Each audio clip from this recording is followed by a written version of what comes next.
Hi hello ನಮಸ್ಕಾರ ವೀಕ್ಷಕರೇ, ನೀವೇನಾದರೂ ನಮ್ಮ ಯೂಟ್ಯೂಬ್ ವಿಡಿಯೋವನ್ನು ಮೊದಲ ಬಾರಿ ವೀಕ್ಷಿಸ್ತಾ ಇದ್ದರೆ ದಯವಿಟ್ಟು ಲೈಕ್ ಮಾಡಿ, ಶೇರ್ ಮಾಡಿ ಹಾಗೂ ಸಬ್ಸ್ಕ್ರೈಬ್ ಮಾಡಿ. ಜೊತೆಗೆ ಪಕ್ಕದಲ್ಲಿರುವಂತಹ ಬೆಲ್ ಬಟನನ್ನು ಒತ್ತಿ ನಮ್ಮ ಹೊಸ ವಿಡಿಯೋಗಳ ನೋಟಿಫಿಕೇಷನನ್ನು ಪಡೆಯಿರಿ.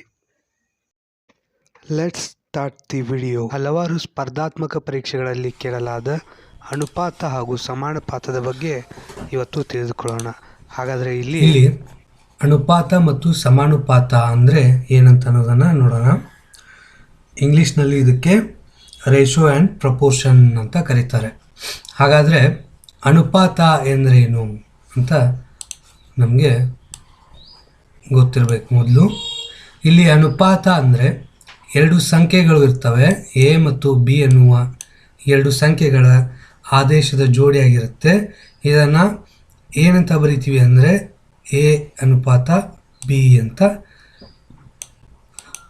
ಬರಿತೀವಿ. ಸೊ ಇದನ್ನು ನಾವು ಭಿನ್ನ ರಾಶಿಯಲ್ಲೂ ಸಹ ಬರಿಬೋದು. ಅನುಪಾತವನ್ನು ಭಿನ್ನ ರಾಶಿಯಲ್ಲಿ ಎ ಅನುಪಾತ ಬಿ ಅಂತ ಕರಿತೀವಿ. ಈ ಟೈಮಲ್ಲಿ ಏನಿರುತ್ತೆ ಅಂತಂದರೆ ಬಿ ಯಾವಾಗಲೂ 0 ಆಗಿರಲ್ಲ ಅಂತ ಅನ್ನೋದನ್ನು ನೆನ್ಪಿಟ್ಕೋಬೇಕು. ಇಲ್ಲಿ ನೋಡಿ, ಇಲ್ಲಿ ಬಿ 0ಗೆ ಸಮನ ಆಗಿರುವುದಿಲ್ಲ ಅಂತ ಹೇಳಿದ್ದಾರೆ. ಇದನ್ನು ನಾವು ಏನಂತ ಅಂತೀವಿ ಅಂದರೆ ಅನುಪಾತ ಅಂತ ಕರಿತೀವಿ. ಇಲ್ಲಿ ಒಂದು ಎಕ್ಸಾಂಪಲನ್ನು ತೊಗೊಂಡು ಹೇಳೋದಾದರೆ, ಒಂದು ತರಗತಿಯಲ್ಲಿ ಒಟ್ಟು ವಿದ್ಯಾರ್ಥಿಗಳ ಸಂಖ್ಯೆ 4 ಇದೆ ಅಂತ ತಿಳ್ಕೊಳ್ಳಿ. ಅದರಲ್ಲಿ ಹುಡುಗರ ಸಂಖ್ಯೆ ಎಷ್ಟು ಅಂತಂದರೆ ಬಾಯ್ 1 ಇರುತ್ತೆ ಅಂತ ತಿಳ್ಕೊಳ್ಳಿ. ಹಾಗೆ ಗರ್ಲ್ಸ್ ಎಷ್ಟಿರುತ್ತೆ ಅಂತಂದರೆ 3 ಇರುತ್ತೆ. ಸೊ ಇದನ್ನು ಇಲ್ಲಿ ನಾವು ಹುಡುಗರ ಸಂಖ್ಯೆಯನ್ನು ಅನುಪಾತದಲ್ಲಿ ಹೇಳಬೇಕಂತಂದರೆ ಎಷ್ಟು ಹೇಳ್ತೀವಿ ಅಂತಂದರೆ 1 ಅನುಪಾತ ಎಷ್ಟು 3 ಅಂತ ಹೇಳ್ತೀವಿ ನಾವು. ಸೊ ಇದನ್ನು ನಾವು ಭಿನ್ನ ರಾಶಿಯಲ್ಲಿ ಹುಡುಗರ ಅನುಪಾತವನ್ನು ಬರಬೇಕಾದ್ರೆ 1/4 ಅಂತ ಬರಿತೀವಿ. ಅದೇ ಹುಡುಗಿಯರ ಅನುಪಾತವನ್ನು ನಾವು ಹೇಗೆ ಹೇಳ್ತೀವಿ ಅಂತಂದರೆ 3:1 ಅಂತ ಹೇಳ್ತೀವಿ. ಸೊ ಇದನ್ನು ನಾವು ಬರಿಬೇಕಾದ್ರೆ ಭಿನ್ನ ರಾಶಿಯಲ್ಲಿ 3/4 ಅಂತ ಬರಿತೀವಿ. ಸೊ ಇದನ್ನು ನಾವು ಭಿನ್ನ ರಾಶಿಯಲ್ಲೂ ಬರಿಬಹುದು ಅನುಪಾತವನ್ನು. ಹಾಗೆ ಅನುಪಾತವನ್ನು ನಾವು ಪರ್ಸಂಟೇಜ್ ಅಂದರೆ ಶೇಕಡ ವಿಧಾನದಲ್ಲಿಯೂ ಸಹ ಬರಿಬಹುದು. 1/4 ಪರ್ಸಂಟೇಜ್ ಲೆಕ್ಕದಲ್ಲಿ ಬರೆದ್ರೆ 0.25% ಆಗುತ್ತೆ. ಸೊ ಇದು ನಾವು ಏನಪ್ಪ ಅಂತಂತಂದ್ರೆ ಅನುಪಾತವನ್ನು 1:3 ಈ ರೀತಿಯನ್ನು ಬರೆದ್ರೆ ಅದನ್ನೇ ಭಿನ್ನ ರಾಶಿಯಲ್ಲಿ 1/4 ಅಂತ ಬರಿತೀವಿ. ಪರ್ಸೆಂಟೇಜ್ ಲೆಕ್ಕದಲ್ಲಿ ಏನು ಬರಿತೀವಿ ಅಂತಂದರೆ 0.25 ಅಂತ ಬರಿತೀವಿ. ಸೊ ಇದು ಅನುಪಾತ. ಹಾಗಾದರೆ ಸಮಾನುಪಾತ ಎಂದರೇನು ಅನ್ನೋದನ್ನು ನೋಡೋದಾದರೆ, ಇಲ್ಲಿ ಸಮಾನುಪಾತ ಅಂದರೆ ಎರಡು ಅನುಪಾತಗಳ ಪರಸ್ಪರ ಸಮಾನವಾಗಿ ಹೊಂದಿಸಲಾಗ್ತದೆ. ಅಂದರೆ ಒಂದು ಅನುಪಾತದ ಸಮೀಕರಣ ಆಗಿರುತ್ತೆ ಇದು. ಅಂದರೆ ಇಲ್ಲಿ 2:3 ಅನ್ನೋದು ಒಂದು ಅನುಪಾತ ಆದರೆ, ಇದಕ್ಕೆ ಸಮಾನುಪಾತದಲ್ಲಿ ಏನಾಗುತ್ತೆ ಅಂತಂದರೆ 4:6. ಸೊ ಇದು ಸಮಾನುಪಾತ ಅಂತ ಹೇಳ್ಬೋದು. ಇಲ್ಲಿ ನೀವು ನೋಡಿ, ಇವಾಗ ಎರಡು ಅನುಪಾತಗಳಿದ್ದಾವೆ. ಒಂದು ಅನುಪಾತ 2:3 ಇದೆ, ಇನ್ನೊಂದು ಅನುಪಾತ ಯಾವುದಿದೆ ಅಂದರೆ 4:6 ಇದೆ. ಈ ಎರಡೂ ಅನುಪಾತಗಳನ್ನು ಒಂದು ಸಮೀಕರಣದಲ್ಲಿ ಬರೆದಿದ್ದೀವಿ. ಸೊ 2:3 ಸಮಾನುಪಾತ 4:6 ಎಂದು ಇಲ್ಲಿ ನಾವು ಬರೆದಿದ್ದೀವಿ. ಇದನ್ನು ನಾವು ಸಮಾನುಪಾತ ಅಂತ ಹೇಳ್ತೀವಿ. ಹಾಗಾದರೆ ಈ ಅನುಪಾತ ಮತ್ತು ಸಮಾನುಪಾತದ ಮೇಲೆ ಬಹಳಷ್ಟು ಸ್ಪರ್ಧಾತ್ಮಕ ಪರೀಕ್ಷೆಗಳಲ್ಲಿ ಕ್ವಶನ್ಗಳನ್ನು ಕೇಳಿದ್ದಾರೆ. ಅದೇ ರೀತಿ ಇವತ್ತು ನಾವು ಒಂದಿಷ್ಟು ಪ್ರಶ್ನೆಗಳನ್ನು ಆಯ್ದು ತಂದಿದ್ದೇನೆ. ಅವ್ರ ಬಗ್ಗೆ ಡಿಸ್ಕಸ್ ಮಾಡೋಣ. ಇಲ್ಲಿ ನೋಡಿ, ಇವೆಲ್ಲ ಓಲ್ಡ್ ಕ್ವಶನ್ ಪೇಪರಲ್ಲಿ ಕೇಳಿರ್ತಕ್ಕಂಥ ಏನು ಪ್ರಶ್ನೆಗಳಾಗಿದ್ದು ಇಲ್ಲಿ ನೋಡ್ಬೋದು. ಒಂದನೇ ಕ್ವಶನ್ ಏನಿದೆ ಅಂತಂತಂದ್ರೆ 2 ಸಂಖ್ಯೆಗಳ ಅನುಪಾತ ಎಷ್ಟಿದೆ? ಅನುಪಾತ 3:5 ಆಗಿರುತ್ತದೆ. ಸಂಖ್ಯೆಗಳ ಮೊತ್ತ ಎಷ್ಟಿದೆ? 88 ಇದೆ. ಆದರೆ ಆ ಸಂಖ್ಯೆಗಳು ಯಾವುವು ಅಂತ ಕೇಳಿದ್ದಾರೆ. ಹಾಗಾದರೆ 2 ಸಂಖ್ಯೆಗಳ ಅನುಪಾತ ಎಷ್ಟಿದೆ ಅಂತಂತಂದರೆ ಇಲ್ಲಿ 3:5 ಅಂತ ಇದೆ 2 ಸಂಖ್ಯೆಗಳ ಅನುಪಾತ. ಇವುಗಳ ಒಟ್ಟು ಮೊತ್ತ ಎಷ್ಟಿದೆ ಅಂತಂದರೆ 88 ಅಂತ ಇದೆ. ಸೊ ಆ 2 ಸಂಖ್ಯೆಗಳು ಯಾವುವು ಅಂತ ಕೇಳಿದ್ದಾರೆ. ಆ 2 ಸಂಖ್ಯೆಗಳನ್ನು ನಾವು ಹೆಂಗೆ ಕಂಡುಹಿಡಿಬೇಕಪ್ಪ ಅಂತಂದ್ರೆ ಇಲ್ಲಿ ಅನುಪಾತ ಇದೆಯಲ್ಲ 3:5, ಈ ಅನುಪಾತವನ್ನು ನಾವು ಕೂಡಿಸ್ಬೇಕು. ಸೊ ಕೂಡಿಸಿದ್ರೆ ಎಷ್ಟಾಗ್ತಪ್ಪ ಅಂತಂದರೆ ಇದು 8 ಆಯಿತು. ಈ ಬಂದಿರತಕ್ಕಂಥ 8ಅನ್ನು ನಾವೇನು ಮಾಡ್ತೀವಿ ಅಂತಂದರೆ ಒಟ್ಟು ಮೊತ್ತ 2 ಸಂಖ್ಯೆಗಳ ಒಟ್ಟು ಮೊತ್ತ ಎಷ್ಟಿದೆ? 88 ಇದೆಯಲ್ಲ. ಸೊ ಇದನ್ನು ಅನುಪಾತಗಳನ್ನು ಕೂಡಿಸಿದಾಗ ಬಂದಂತಹ 8ಅನ್ನು ಒಟ್ಟು ಮೊತ್ತಕ್ಕೆ ಡಿವೈಡೆಡ್ ಬೈ ಮಾಡಬೇಕು. ಆವಾಗ 8 ಒಂದಲೇ ಆಗುತ್ತೆ, 8 11 ಆಗುತ್ತೆ. ಸೊ ಇಲ್ಲಿ ಏನು ಬಂತಪ್ಪ ಅಂತಂದ್ರೆ ಆನ್ಸರ್ ನಮಗೆ 11 ಬಂತು. ಸೊ ಈ 11 ಬಂದ ತಕ್ಷಣ ನಾವೇನು ಮಾಡ್ಬೇಕಂತಂದ್ರೆ ನಮ್ಗೇನು ಕೇಳಿದ್ದಾರೆ ಅಂತಂದ್ರೆ ಅವರು ಆ ಸಂಖ್ಯೆಗಳು ಯಾವುವು ಅಂತ ಕೇಳಿದ್ದಾರೆ. ಆ ಸಂಖ್ಯೆಗಳು ಯಾವುವು ಅಂತಂತಂದ್ರೆ 11 ಇಂಟು ಇಲ್ಲೇ ನಮ್ಗೆ ಅನುಪಾತ ಕೊಟ್ಟಿದ್ದಾರಲ್ಲ ಅವರು 3:5 ಅಂತ. ಮೊದಲು ಆ 11ನ 3 ಜೊತೆ ಮಲ್ಟಿಪ್ಲೈ ಮಾಡಿದಾಗ ಏನು ಬರುತ್ತೆ ಅಂದರೆ ಆನ್ಸರ್ 33 ಬರುತ್ತೆ. ಇದು ಒಂದು ಸಂಖ್ಯೆ ಆಯಿತು. ಹಾಗಾದರೆ ಇನ್ನೊಂದು ಸಂಖ್ಯೆ ಯಾವುದಪ್ಪ ಅದು ಅಂತಂತಂದ್ರೆ 11 ಇಂಟು 5. ಈ 5 ಮಾಡಿದಾಗ ಏನು ಬರುತ್ತಪ್ಪ ಅಂತಂದ್ರೆ 55 ಬರುತ್ತೆ. ಸೊ ಇವು 2 ಸಂಖ್ಯೆಗಳಾಗಿರುತ್ತೆ. ಅದೇ ರೀತಿ ಮುಂದಿನ ಕ್ವಶನನ್ನು ನಾವು ನೋಡೋದಾದರೆ, ಒಂದು ತರಗತಿಯಲ್ಲಿ ಹುಡುಗ ಮತ್ತು ಹುಡುಗಿಯರ ಸಂಖ್ಯೆಯ ಅನುಪಾತ 5:7 ಆಗಿರುತ್ತೆ ಅಂತ ಹೇಳಿದ್ದಾರೆ. ಇಲ್ಲಿ ಒಂದು ತರಗತಿಯಲ್ಲಿ ಹುಡುಗ ಮತ್ತು ಹುಡುಗಿಯರ ಅನುಪಾತ ಎಷ್ಟಿದೆಪ್ಪ ಅಂತಂದ್ರೆ 5:7 ಅಂತ ಇದೆ. ತರಗತಿಯಲ್ಲಿ ಇಲ್ಲಿ ಹುಡುಗರ ಸಂಖ್ಯೆ 80 ಅಂತ ಬರಬೇಕಾಯಿತು, ಪ್ರಿಂಟಿಂಗ್ ಮಿಸ್ಟೇಕ್. ಇಲ್ಲಿ ಹುಡುಗರ ಸಂಖ್ಯೆ ಎಷ್ಟಿದೆ? 80 ಇದೆ. ಹಾಗಾದರೆ ಹುಡುಗಿಯರ ಸಂಖ್ಯೆ ಎಷ್ಟು ಅಂತ ಕೇಳಿದ್ದಾರೆ. ಹುಡುಗರ ಸಂಖ್ಯೆ ಅಂತಂದರೆ ಬರ್ಕೊಂಬಿಡ್ರಿ, ಇಲ್ಲಿ ಬಾಯ್ಸ್ ಹುಡುಗರ ಸಂಖ್ಯೆ ಎಷ್ಟಿದೆ ಅಂದರೆ 80 ಇದೆ. ಸೊ ಅಲ್ಲಿ ಹಿಂದಿನ ಕ್ವಶನಲ್ಲಿ ನಾವು 2 ಸಂಖ್ಯೆಗಳ ಒಟ್ಟು ಮೊತ್ತ ಕೊಟ್ಟಿದ್ರು. ಈ ಸಂಖ್ಯೆಯಲ್ಲಿ ಡಾಟಾ ಏನು ಕೊಟ್ಟಿದ್ದಾರೆ ಅಂತಂದ್ರೆ ಬರೀ ಹುಡುಗರ ಸಂಖ್ಯೆ ಅಷ್ಟೇ ಕೊಟ್ಟಿದ್ದಾರೆ. ಸೊ ಹುಡುಗರ ಸಂಖ್ಯೆ ಕೊಟ್ಟಿದ್ದಕ್ಕೆ ಇಲ್ಲಿ ನಾವೇನು ಮಾಡ್ಬೇಕಂದ್ರೆ ಈ ಬರೀ ಹುಡುಗರ ಅನುಪಾತದ ಸಂಖ್ಯೆ ಐತಲ್ಲ 5, ಈ 5ಲಿಂತನ ಇದನ್ನು ಡಿವೈಡೆಡ್ ಬೈ ಮಾಡ್ಕೋಬೇಕು. ಅಲ್ಲಿ ಒಟ್ಟು ಮೊತ್ತ ಕೇಳಿದ್ರಲ್ಲ ಲಾಸ್ಟ್ ಕ್ವಶನಲ್ಲಿ, ಸೊ ಅವಾಗ ಇದನ್ನು ಆ್ಯಡ್ ಮಾಡ್ಕೊಂಡಿದ್ವಿ. ಇಲ್ಲಿ ಬರೀ ಹುಡುಗರಷ್ಟೇ ಹುಡುಗರು 80 ಜನ ಇದ್ದಾರೆ. ಹಂಗಂತಂತಂದ್ರೆ ಆ ಹುಡುಗರದಷ್ಟೇ ಡಿವೈಡೆಡ್ ಬೈ ಮಾಡ್ಕೋಬೇಕು. 5 ಒಂದಲೇ ಆಯಿತು. ಇದೆಷ್ಟಾಗ್ತಂದರೆ 5 ಒಂದಲೇ 5, 3 ಉಳಿಯುತ್ತೆ. ಎಷ್ಟಾಗುತ್ತೆ? 30 ಆಗುತ್ತೆ. ಸೊ 16 ಬಂತಲ್ಲ. ಸೊ 16 ಬಂತು. ಹಾಗಾದರೆ ಇಲ್ಲಿ ಹುಡುಗರ ಸಂಖ್ಯೆ 80 ಇದೆಯಲ್ಲ, ನಮಗೆ ಹುಡುಗಿಯರ ಸಂಖ್ಯೆ ಎಷ್ಟು ಅಂತ ಬೇಕಾಗಿರೋದು. ಹುಡುಗಿಯರ ಅನುಪಾತದ ಸಂಖ್ಯೆ ಎಷ್ಟಿದೆಯಪ್ಪ ಅಂತಂದ್ರೆ ಇಲ್ಲಿ 7 ಅಂತಿದೆ. ಸೊ ಈ 16ಕ್ಕೆ 7ರಿಂದ ಮಲ್ಟಿಪ್ಲೈ ಮಾಡೋಣ ನಾವು. 16ಕ್ಕೆ 7ರಿಂದ ಮಲ್ಟಿಪ್ಲೈ ಮಾಡಿದರೆ ನಮಗೆ ಆನ್ಸರ್ ಎಷ್ಟು ಬರುತ್ತಪ್ಪ ಅಂತಂದ್ರೆ ಇದು 112 ಬರುತ್ತೆ. ಹಾಗಾದರೆ ಇದು ಆ ತರಗತಿಯಲ್ಲಿರುವ ವಿದ್ಯಾರ್ಥಿಗಳಲ್ಲಿ ಹುಡುಗಿಯರ ಸಂಖ್ಯೆ 112 ಆಯಿತು.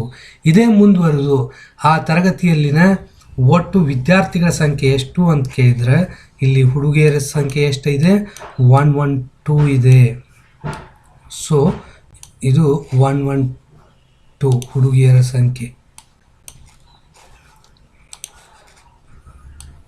ಹುಡುಗಿಯರ ಸಂಖ್ಯೆ 112 ಇದೆ. ಪ್ಲಸ್ ಎಷ್ಟಿದೆ? ಹುಡುಗರ ಸಂಖ್ಯೆ ಅವರೇ ಕೊಟ್ಟಿದ್ದಾರಲ್ಲಿ ಡಾಟಾದಲ್ಲಿ, ಕ್ವಶನಲ್ಲಿ ಕೊಟ್ಬಿಟ್ಟಿದ್ದಾರೆ 80 ಅಂತ.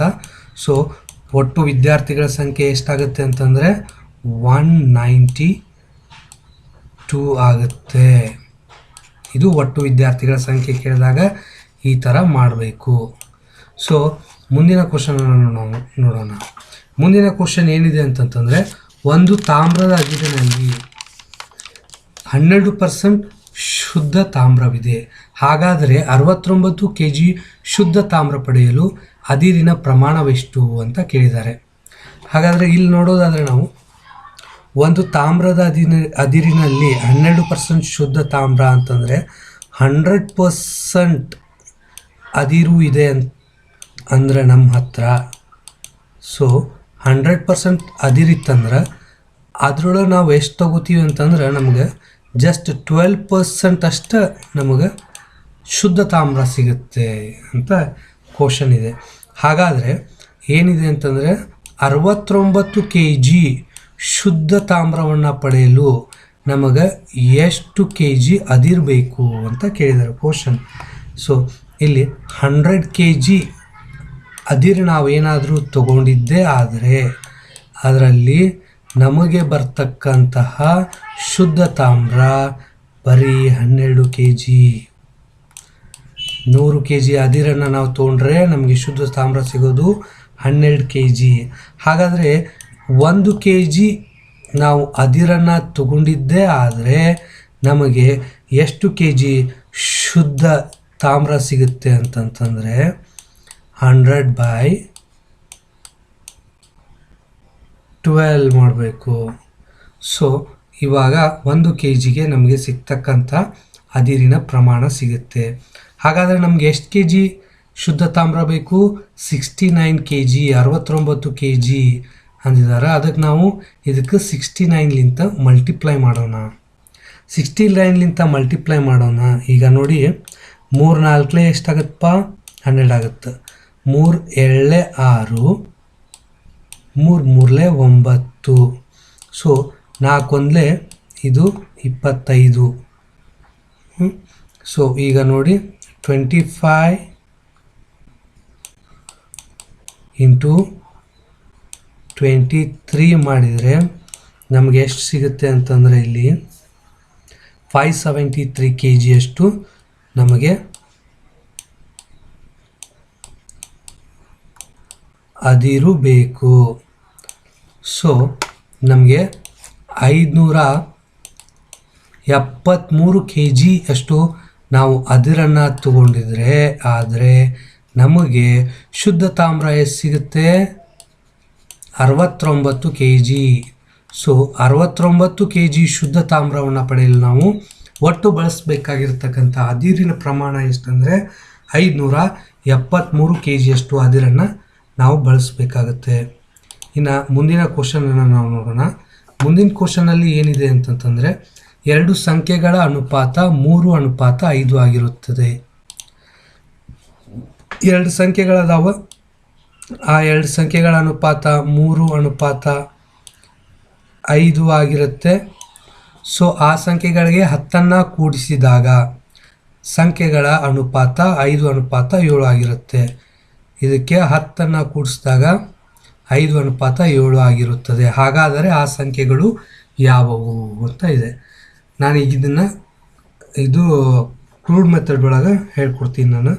ನಾನು ಡೈರೆಕ್ಟಾಗಿ ಟ್ರಿಕ್ ಯೂಸ್ ಮಾಡ್ತಾಯಿದ್ದೀನಿ. ಇಲ್ಲಿ 10 kg ಅಂತಿದೆ. ಸೊ 10 ಸೇರಿಸಬೇಕು ಅಂದಿದ್ದಾರೆ. 10 ಸೇರಿಸ್ಬೇಕಂತಂದರೆ ಇನ್ನು ಕೆಳಗೆ ಬರ್ಕೋರಿ. ಇವಾಗ ಏನು ಮಾಡ್ತೀರಿ ಅಂತಂದ್ರೆ ಕ್ರಾಸ್ ಮಲ್ಟಿಪ್ಲೈ ಮಾಡಿರಿ. 7 ಇಂಟು 3 ಮಾಡಿದರೆ ಎಷ್ಟು ಬರುತ್ತೆ? ಇಲ್ಲಿ ನಮಗೆ 21 ಬರುತ್ತೆ. ಸೊ 5 ಇಂಟು 5 ಮಾಡಿದರೆ ಎಷ್ಟು ಸಿಗುತ್ತಪ್ಪ ಅಂತಂದರೆ ಇಲ್ಲಿ 25 ಸಿಗುತ್ತೆ. 10 ಇಂಟು 5 ಇದು 5 ಇಂಟು 5 ಮಾಡಿ ಇಲ್ಲಿ ಬರುತ್ತೆ. 10 ಇಂಟು 5 ಎಷ್ಟಾಗುತ್ತೆ? 50 ಆಗುತ್ತೆ. 10 ಇಂಟು 7 ಮಾಡಿದರೆ ಎಷ್ಟಾಗುತ್ತೆ? 70 ಆಗುತ್ತೆ. ಇದ್ರದ್ದು ಇಲ್ಲಿ ಬರೆದಿದ್ದೀನಿ, ಇದ್ರದ್ದು ಇಲ್ಲಿ ಬರೆದಿದ್ದೀನಿ, ಇದ್ರದ್ದು ಇಲ್ಲಿ ಬರೆದಿದ್ದೀನಿ, ಇದ್ರದ್ದು ಇಲ್ಲಿ ಬರೆದಿದ್ದೀನಿ. ಇವಾಗ ಏನು ಮಾಡ್ತೀರಿ ಅಂತಂದರೆ ನೀವು ಈ ದೊಡ್ಡ ಸಂಖ್ಯೆ ಇರುತ್ತಲ್ಲ, ದೊಡ್ಡ ಸಂಖ್ಯೆಯಲ್ಲಿ ಚಿಕ್ಕ ಸಂಖ್ಯೆಯನ್ನು ಕಳಿಬೇಕು. ಕಳೆದ್ರೆ ಎಷ್ಟಾಗುತ್ತೆ ಅಂತಂತಂದರೆ ಇಲ್ಲಿ 25ರಲ್ಲಿ 21 ಹೋದರೆ 4 ಬರುತ್ತೆ. ಸೊ ನೆಕ್ಸ್ಟ್ ಏನು ಮಾಡಬೇಕು ಅಂತಂದರೆ ಅದೇ ರೀತಿಯೇ ಇಲ್ಲಿ 70ರಲ್ಲಿ 50 ಕಳಿಬೇಕು. ದೊಡ್ಡ ಸಂಖ್ಯೆಯಲ್ಲಿ ಸಣ್ಣ ಸಂಖ್ಯೆಯನ್ನು ಕಳಿಬೇಕು. 70ರಲ್ಲಿ 50 ಕಳೆದ್ರೆ ನಮಗೆ ಎಷ್ಟು ಸಿಗುತ್ತೆ ಅಂತಂದರೆ ಇಲ್ಲಿ 20 ಸಿಗುತ್ತೆ. ಇವಾಗ ಏನು ಮಾಡ್ತೀರಿ ಅಂತಂದರೆ ಈ ದೊಡ್ಡ ಸಂಖ್ಯೆಯಲ್ಲಿ ದೊಡ್ಡ ಸಂಖ್ಯೆ ಏನಿದೆ ಈ ದೊಡ್ಡ ಸಂಖ್ಯೆಯನ್ನು ಚಿಕ್ಕ ಸಂಖ್ಯೆಯಿಂದ ಭಾಗಿಸಬೇಕು. ಅಂದ್ರೆ 20/4. ಸೊ 4 1 4 ಆಗುತ್ತೆ, 4 5 ಆಗುತ್ತೆ, ಹೌದಿಲ್ಲ? ಸೊ ಏನು ಬರುತ್ತಪ್ಪ ಅಂತಂದರೆ ಇಲ್ಲಿ ನಮಗೆ 5 ಸಿಗುತ್ತೆ. ಈ 5ಅನ್ನು ನಾವು ಏನು ಕೇಳಿದ್ದಾರೆ ಅಂತಂತಂದ್ರೆ ಹಾಗಾದರೆ ಆ ಸಂಖ್ಯೆಗಳು ಯಾವುವು ಅಂತ ಇದೆ. ಆ ಸಂಖ್ಯೆಗಳು ಯಾವುವು ಅಂತಂದ್ರೆ ಎರಡು ಸಂಖ್ಯೆಗಳ ಅನುಪಾತ 3:5 ಅಂತ ಕೊಟ್ಟಾರಲ್ಲ. ಸೊ ಈ 5 × 3 ಮಾಡಿದರೆ ಮೊದಲನೇ ಸಂಖ್ಯೆ ಸಿಗುತ್ತೆ ನಿಮಗೆ. ಎಷ್ಟು ಬರುತ್ತೆ ಅಂತಂದರೆ 15. ಸೊ ಎರಡನೇ ಸಂಖ್ಯೆ ನಿಮ್ಗೆ ಬೇಕಂತಂದರೆ 5 × 5 ಎಷ್ಟಾಗುತ್ತೆ? 25 ಆಗುತ್ತೆ, ಹೌದಿಲ್ಲ ರೀ? 5 5 25. ಸೊ ಇಲ್ಲಿ ನಮಗೇನು ಸಿಕ್ತಂತಂದರೆ ಎರಡು ಸಂಖ್ಯೆಗಳು ಸಿಕ್ಕವು. ಆ ಸಂಖ್ಯೆಗಳು ಒಂದು 15, ಇನ್ನೊಂದು 25. ಇಲ್ಲಿ ನಾನು ಇವೆಲ್ಲ ಕ್ವಶನ್ಸ್ಗಳನ್ನು SSC RRB PC ಎಲ್ಲ ಸ್ಪರ್ಧಾತ್ಮಕ ಪರೀಕ್ಷೆಗಳಲ್ಲೂ ಸಹ ಕೇಳಿದ್ರಿಂದ ಅಂತಹ ಪ್ರಶ್ನೆಗಳನ್ನು ಮಾತ್ರ ನಾನಿಲ್ಲಿ ಆಯ್ದು ತಗೊಂಡು ಬಂದು ಬಿಡಿಸ್ತಾ ಇದ್ದೀನಿ ನಿಮ್ಮ ಮುಂದೆ. ಈಗ ನೆಕ್ಸ್ಟ್ ಏನು ಕೇಳಿದ್ದಾರೆ ಅಂತಂತಂದರೆ ಎರಡು ಸಂಖ್ಯೆಗಳ ಅನುಪಾತ ಎಷ್ಟಿದೆ ಅಂತಂತಂದರೆ 2:3 ಅಂತ ಇದೆ. ಎರಡು ಸಂಖ್ಯೆಗಳ ಅನುಪಾತ 2:3 ಆಗಿರುತ್ತದೆ. ಚಿಕ್ಕ ಸಂಖ್ಯೆಗೆ 15 ಕೂಡಿಸಿದಾಗ ಅಂತ ಇದೆ. ಚಿಕ್ಕ ಸಂಖ್ಯೆಗೆ 15 ಕೂಡಿಸ್ಬೇಕಂದ್ರೆ ಇದರಲ್ಲಿ 2:3ರಲ್ಲಿ 2 ಚಿಕ್ಕ ಇಲ್ಲ, ಇದು ಚಿಕ್ಕದಿರೋದಕ್ಕೆ ಇದಕ್ಕೆ 15 ಕೂಡಿಸ್ಬೇಕು. ದೊಡ್ಡ ಸಂಖ್ಯೆಗೆ ಏನೂ ಕೂಡಿಸಂಗಿಲ್ಲ ಅಂತ ಹೇಳಿದ್ದಾರೆ. ಹಾಗೆ ಕೂಡಿಸಿದ ನಂತರ ಬರುವಂತಹ ಅನುಪಾತ ಎಷ್ಟು ಅಂತಂದರೆ 1 ಬರುತ್ತೆ. ಅನುಪಾತ 1:1. ಹಾಗಾದರೆ ಆ ಸಂಖ್ಯೆಗಳು ಯಾವುವು ಅಂತ ಕೇಳಿದ್ದಾರೆ. ಇಲ್ಲಿ ಚಿಕ್ಕ ಸಂಖ್ಯೆಗೆ 15 ಕೂಡಿಸ್ಬೇಕಂತಂದ್ರೆ ಚಿಕ್ಕ ಸಂಖ್ಯೆ ಕೆಳಗೆ 15 ಬರ್ಕೋರಿ, ಇಲ್ಲೇ ದೊಡ್ಡ ಸಂಖ್ಯೆ ಕೆಳಗೆ 0 ಬರ್ಕೋರಿ. ಇವಾಗ ಸೇಮ್ ಅದೇ ಪ್ರೊಸೀಜರನ್ನು ಫಾಲೋ ಮಾಡಿ ಲಾಸ್ಟ್ ಟೈಮ್ ಹೇಳಿದ್ದು 1 × 2 ಏನಾಗುತ್ತೆ? 2 ಆಗುತ್ತೆ. 1 × 3 ಏನಾಗುತ್ತೆ? 3 ಆಗುತ್ತೆ. 0 × 1 0. 15 × 1 ಮಾಡಿದರೆ ಎಷ್ಟಾಗುತ್ತೆ? 15 ಆಗುತ್ತೆ. ಸೊ ಇಲ್ಲಿ ನೋಡಿ 0 × 1 0, ಇದನ್ನು ಇಲ್ಲಿ ಬರಿತೀನಿ. 15 × 1 ಇದನ್ನು ಇಲ್ಲಿ ಬರೆದಿದ್ದೀನಿ. ಸೊ ಇಲ್ಲಿ 1 × 3 ಇದನ್ನು ಬಂದಿದ್ದು ಇಲ್ಲಿ ಬರೆದಿದ್ದೀನಿ. ಇದರಲ್ಲಿ ಮತ್ತೆ ದೊಡ್ಡ ಸಂಖ್ಯೆಯಲ್ಲಿ ಚಿಕ್ಕ ಸಂಖ್ಯೆನ ಕಳಿಬೇಕು. ಇವಾಗ ಏನು ಬರುತ್ತೆ? 3ರಲ್ಲಿ 2 ಹೋದರೆ 1 ಬರುತ್ತೆ. ಅದೇ ರೀತಿ ಕೆಳಗಡೆ 15 ಇದೆ. 15ರಲ್ಲಿ 0 ಕಳೆದ್ರೆ ಏನು ಸಿಗುತ್ತೆ ನಿಮಗೆ? 15 ಸಿಗುತ್ತೆ. ಸೊ ಈಗ ನೆಕ್ಸ್ಟ್ ಏನು ಮಾಡಬೇಕಪ್ಪ ಅಂತಂದ್ರೆ ನಾವು ಇದರಲ್ಲಿ ದೊಡ್ಡ ಸಂಖ್ಯೆನ ಚಿಕ್ಕ ಸಂಖ್ಯೆಯಿಂದ ಭಾಗಿಸ್ಬೇಕು. ಅಂದರೆ 15 / 1 ಮಾಡ್ತೀರಾ, ಆವಾಗ ಎಷ್ಟು ಸಿಗುತ್ತೆ? 15 ಸಿಗುತ್ತೆ. ನೆಕ್ಸ್ಟ್ ಇದನ್ನೇನು ಮಾಡ್ತೀರಿ ಅಂತಂದರೆ ಆ ಎರಡು ಸಂಖ್ಯೆಗಳು ಯಾವುವು ಅಂತ ಕೇಳಿದಾರಲ್ಲ, ಇಲ್ಲಿ 2:3 ಅಂತ ಇದೆಲ್ಲ. ಸೊ 15 × 2 ಮಾಡಿ, ನಂತರ 15 × 3 ಮಾಡಿ. ಇಲ್ಲಿ ಬರ್ತಕ್ಕಂಥ ಆನ್ಸರ್ ನಿಮಗೆ ಆ ಎರಡು ಸಂಖ್ಯೆಗಳಾಗಿರುತ್ತೆ. ಒಂದು 30 ಬರುತ್ತೆ, ಇನ್ನೊಂದು 45 ಬರುತ್ತೆ. ಇವು ಎರಡು ಸಂಖ್ಯೆಗಳು.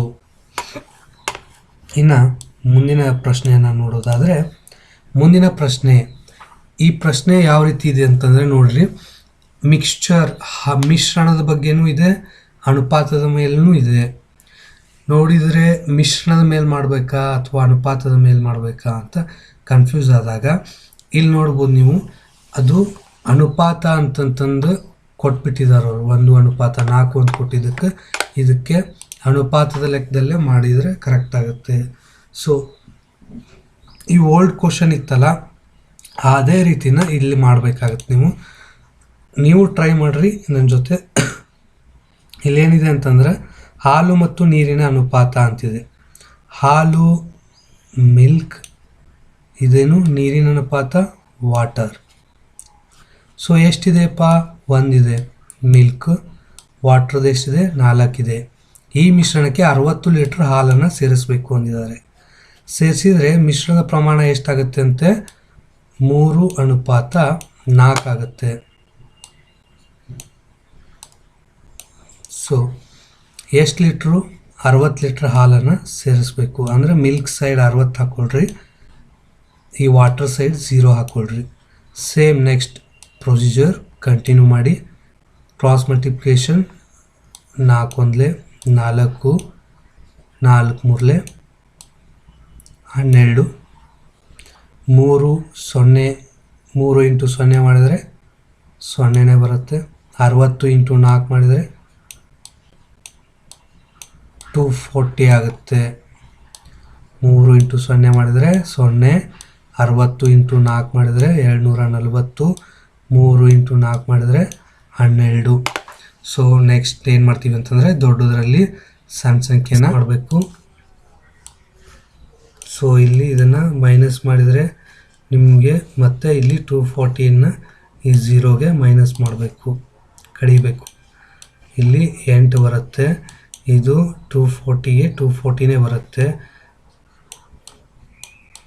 240 ಡಿವೈಡೆಡ್ ಬೈ 8 ಮಾಡಬೇಕು.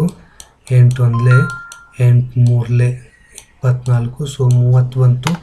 ಈ 30ನ್ನು ಮೊದಲು ಮಿಶ್ರಣದಲ್ಲಿನ ಹಾಲು ಮತ್ತು ನೀರಿನ ಪ್ರಮಾಣವೆಷ್ಟು ಅಂತ ಕೇಳಿದ್ದಾರೆ. ಹಾಲಿನ ಪ್ರಮಾಣಕ್ಕೆ 30 ಇಂಟು 1 ಮಾಡ್ತೀರಿ. ಸೊ ಎಷ್ಟು ಬರುತ್ತೆ ಅಂದರೆ ಹಾಲಿನ ಪ್ರಮಾಣ 30 ಬಂತು. ಅದೇ ರೀತಿ 30ಕ್ಕೆ ನೀರಿನ ಪ್ರಮಾಣ ಎಷ್ಟಿದೆ? 4 ಕೊಟ್ಟಿದ್ರು.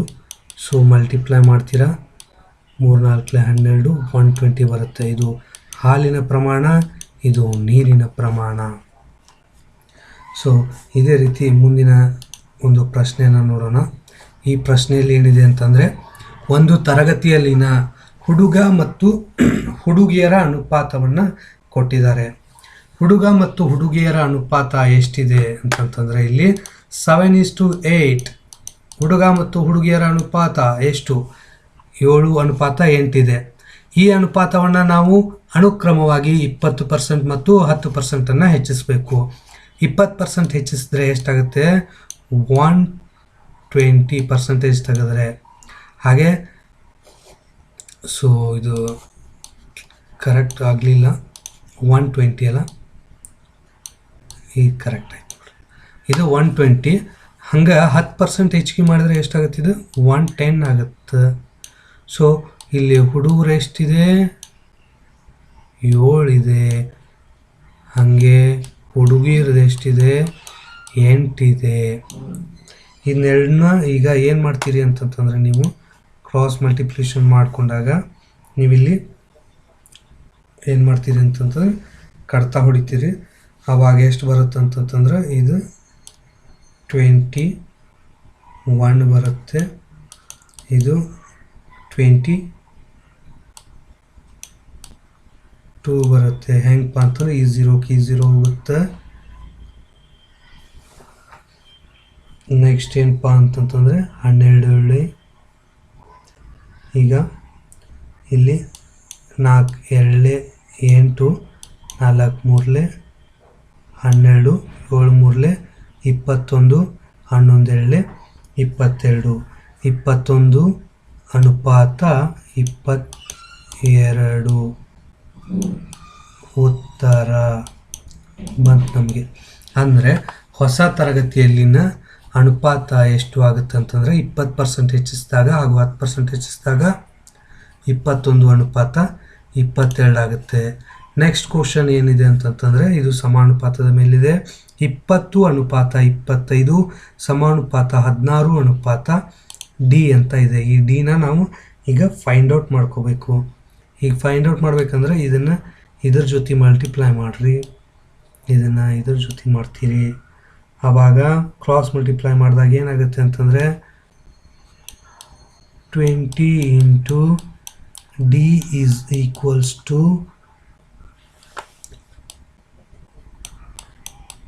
25 into 16. ಈ ಡಿನ ಇಲ್ಲೇ ಇಡ್ತೀರಿ, ಈ 20 ಏನೈತಲ್ಲ ಇಲ್ಲಿಂದ ತೆಗೆದುಬಿಡೋಣ. ಈ 20 ತೆಗೆದಿದ್ದು ಏನಾಗುತ್ತೆ, ಇಲ್ಲಿ ಕೆಳಗೆ ಬರುತ್ತೆ. ಸೊ ಕೆಳಗೆ ಬಂದಮೇಲೆ ಇದೇನಾಗುತ್ತೆ, 5 4 5 1 5 5.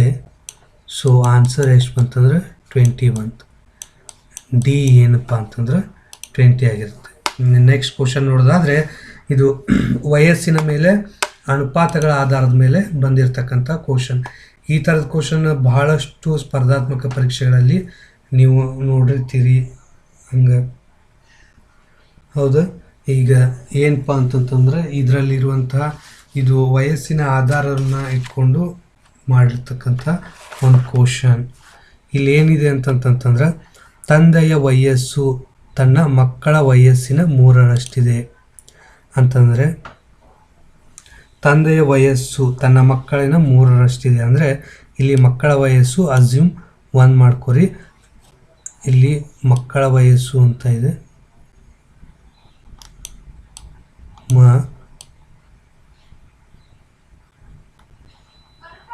ತಂದೆ ವಯಸ್ಸು ಎಷ್ಟು 3ರಷ್ಟಿದೆ ಅಂತ ಇದೆ, 3ರಷ್ಟಿದೆ. 5 ವರ್ಷಗಳ ನಂತರ ತಂದೆಯ ವಯಸ್ಸು ತನ್ನ ಇಬ್ಬರ ವಯಸ್ಸಿನ ಮಕ್ಕಳ 2ರಷ್ಟಾಗುತ್ತದೆ. 2ರಷ್ಟಾಗುತ್ತೆ ಅಂದರೆ 1, ತಂದೆಯ ವಯಸ್ಸು ಎಷ್ಟಾಗುತ್ತೆ 2 ವರ್ಷಗಳಾಗುತ್ತದೆ. ಇದು 5 ವರ್ಷಗಳ ನಂತರ ಅಂತ ಕೇಳಿದ್ದಾರೆ. 5 ವರ್ಷಗಳ ನಂತರ ಅಂತಂದರೆ ತಂದೆ ಇಲ್ಲಿ ಒಬ್ಬನೇ ಇರೋದಕ್ಕೆ ಸೊ ಇಲ್ಲಿ 5 ಬರುತ್ತೆ. ಇಬ್ಬರ ಮಕ್ಕಳ ಅಂತಿರೋದಕ್ಕೆ ಇಲ್ಲಿ ಒಬ್ಬ ಮಗನಿಗೆ 5 ವರ್ಷ ಆದರೆ ಎಕ್ಸ್ಟ್ರಾ, ಇನ್ನೊಬ್ಬ ಮಗನಿಗೂ 5 ವರ್ಷ ಎಕ್ಸ್ಟ್ರಾ ಆಗಿರುತ್ತೆ. ಸೊ ಟೋಟಲ್ 10 ವರ್ಷ, 10 ಇಯರ್ಸ್, 10 ವರ್ಷ ಹೆಚ್ಚಿಗೆ ಆಗಿರುತ್ತೆ.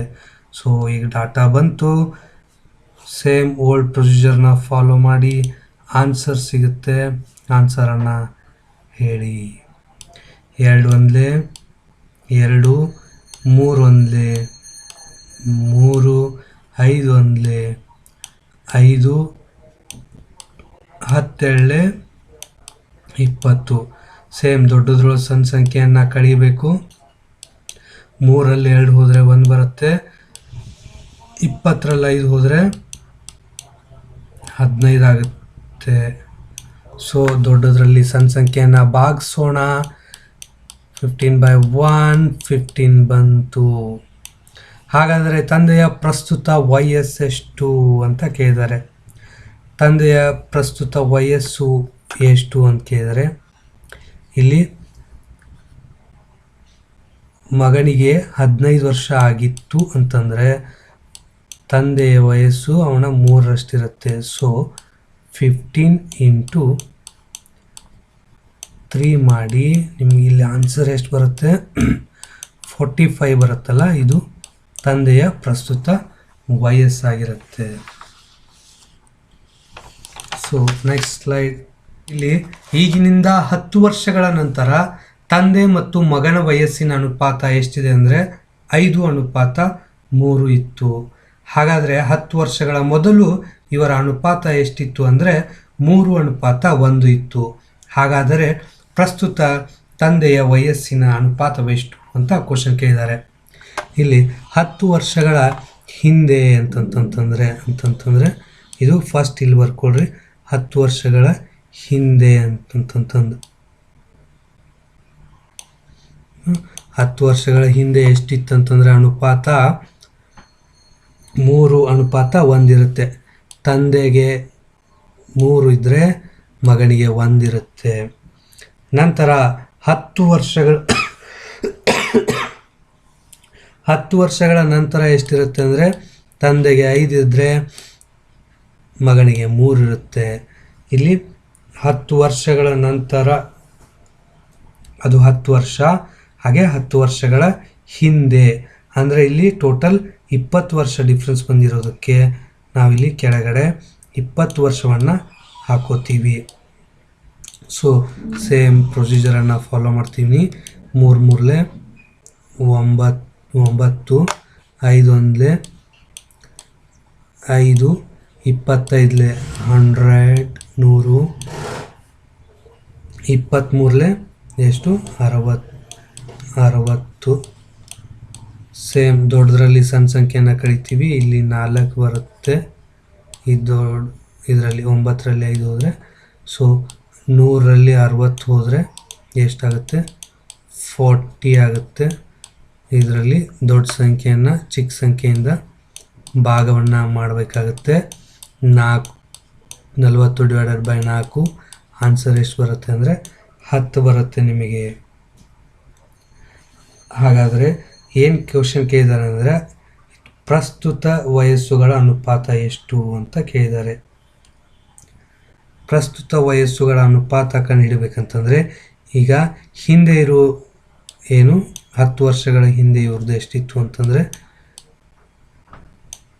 ಆ ವಯಸ್ಸನ್ನು ನಾವು ಕಂಡುಹಿಡ್ಕೋಬೇಕು. ಮೊದಲು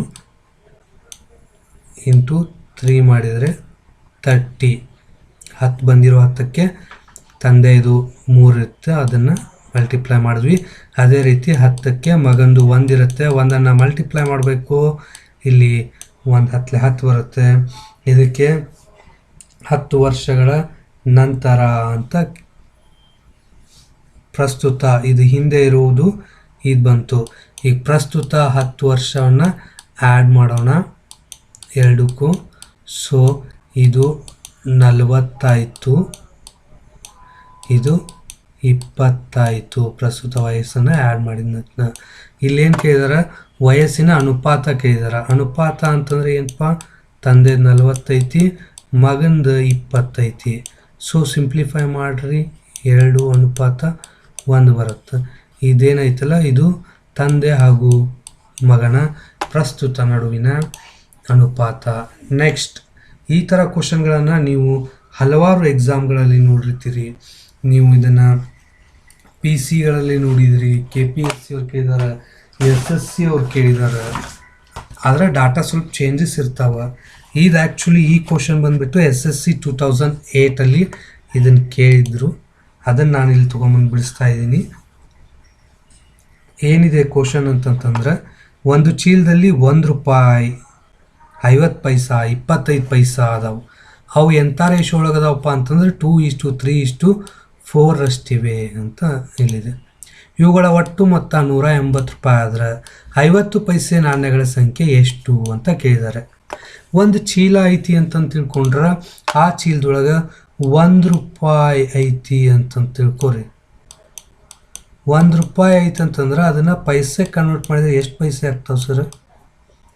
100 ಪೈಸೆ ಆಗ್ತಾವ್ರಿ. ಹಂಗೆ 100 ಪೈಸೆ ಅದು. ಸೊ ಇಲ್ಲಿ ₹1 ಕಾಯಿನ್ ಅದಾವ ನಮ್ಮ ಹತ್ರ, ರೈಟ್. 50 ಪೈಸೆ ಕಾಯಿನ್ ಅದಾವ. ಮತ್ತೆಷ್ಟು ಪೈಸೆ ಕಾಯಿನ್ ಐತಿ? 25 ಪೈಸಾ ಕಾಯಿನ್ ಅದಾವ. ಯಾವ ಅನುಪಾತದೊಳಗೆ ಐತದು? 2 ಅನುಪಾತ ಐತಿ. ಇದು 3 ಐತಿ. 25 ಪೈಸೆ 4 ಅದಾವ. ಸೊ ಈಗ ನೆಕ್ಸ್ಟ್ ನಾವೇನು ಮಾಡ್ಕೋಬೇಕು ಅಂತಂತಂದ್ರೆ ಇವಕ್ಕನ್ನು ಅವು ಅನುಪಾತದೊಳಗಿರುವುದವಲ್ಲ, ಇವಕ್ಕರು ಮೌಲ್ಯವನ್ನು ಕಂಡುಹಿಡ್ಕೋಬೇಕು. ಮೌಲ್ಯವನ್ನು ಕಂಡುಹಿಡ್ಬೇಕಂತಂದ್ರೆ ಇಲ್ಲಿ 2 ಐತಲ್ಲ, ₹1 ಎಷ್ಟು ಪೈಸೆ ಇರುತ್ತೆ ರೀ? 100 ಪೈಸೆ ಅಂತಂದು ಮೊದಲ ಹೇಳಿ ನಾನು. ಸೊ ಈ 100ಕ್ಕೆ 100 ಪೈಸೆ ಅದಾವ. ಅನುಪಾತ ಎಷ್ಟೈತೆ ಅಂತಂದ್ರೆ 2 ಐತಿ. ಸೊ 2x ಮಾಡ್ಕೊರಿ. ಸೊ ಇವು ಎಷ್ಟು ಪೈಸೆ ಇದಾವೆ ಸರ್? ಇವು 50 ಪೈಸೆ. ಇದು 50 ಪೈಸೆ. 50 ಪೈಸೆ ಎಷ್ಟು ಐತಿ ಅನುಪಾತ ಅಂದ್ರೆ 3x ಐತಿ. ಸೊ 25 ಪೈಸೆ ಎಷ್ಟು ಅದಾವೆ ಸರ್? 25 ಪೈಸೆ ಎಷ್ಟು ಅದಾವ ಅಂತಂದ್ರೆ 4 ಐತಿ.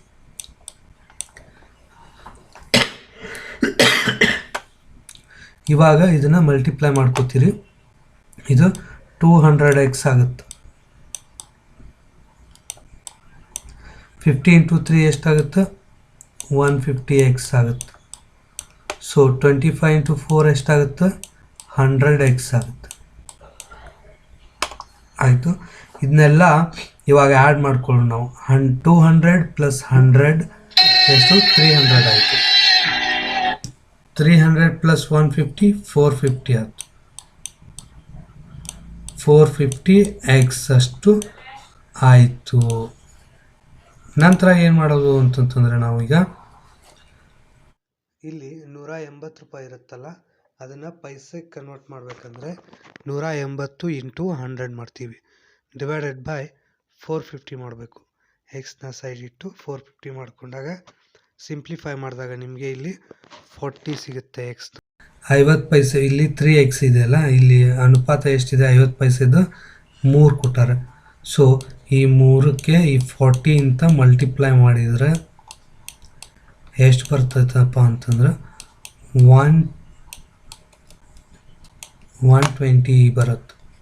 ಸೊ ಈ 120 ಏನು ಬಂತಲ್ಲ, ಇದು 50 ಪೈಸೆ ನಾಣ್ಯಗಳ ಸಂಖ್ಯೆ ಆಗಿರುತ್ತೆ. ಇದು ಅನುಪಾತ ಮತ್ತು ಸಮಾನುಪಾತಗಳ ಮೇಲಿನ ಕೆಲವೊಂದಿಷ್ಟು ಪ್ರಾಬ್ಲಮ್ಸ್ಗಳಾದವು. ಇದೇ ರೀತಿ ಹೆಚ್ಚಿನ ಸ್ಪರ್ಧಾತ್ಮಕ ಪರೀಕ್ಷೆಗಳಲ್ಲಿ ಕೇಳಿರ್ತಕ್ಕಂತಹ ಇನ್ನೂ ಹಲವಾರು ಕ್ವಶನ್ಗಳನ್ನು ತಂದು ನಿಮ್ಮ ಮುಂದೆ ಪ್ರಸ್ತುತಪಡಿಸ್ತೀನಿ. ಥ್ಯಾಂಕ್ ಯು, ಧನ್ಯವಾದಗಳು. ಈ ಒಂದು ವಿಡಿಯೋ ನಿಮಗೆ ಇಷ್ಟವಾದಲ್ಲಿ ದಯವಿಟ್ಟು ಲೈಕ್ ಮಾಡಿ, ಶೇರ್ ಮಾಡಿ ಹಾಗೂ ಸಬ್ಸ್ಕ್ರೈಬ್ ಮಾಡಿ. ಜೊತೆಗೆ ಪಕ್ಕದಲ್ಲಿರುವಂತಹ ಬೆಲ್ ಬಟನನ್ನು ಒತ್ತಿ ನಮ್ಮ ಹೊಸ ವಿಡಿಯೋಗಳ ನೋಟಿಫಿಕೇಷನನ್ನು ಪಡೆಯಿರಿ.